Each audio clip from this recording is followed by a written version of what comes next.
विनोद,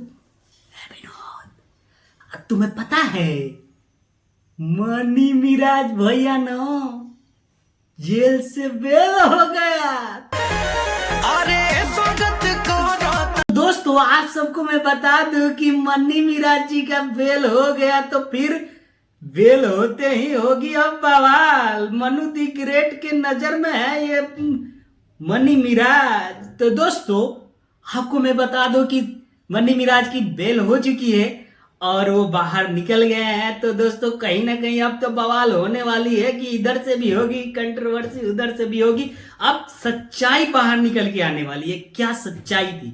तो दोस्तों आप वेट करते रहिए, फिर से मनी मिराज उसी अंदाज में दिखने वाले हैं। आप दावा कर रहे हैं, मतलब कि मनी मिराज दावा कर रहे हैं ना, फिर से मिलेंगे वो इसी अंदाज में।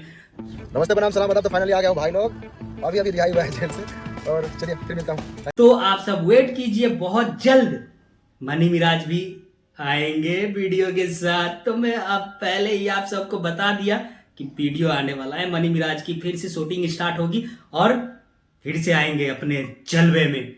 तो मेरे चैनल को सब्सक्राइब करके रखिए, पहले आपको मैं न्यूज देते रहूंगा। तब तक के लिए बाय बाय, मिलते हैं न्यूज के साथ।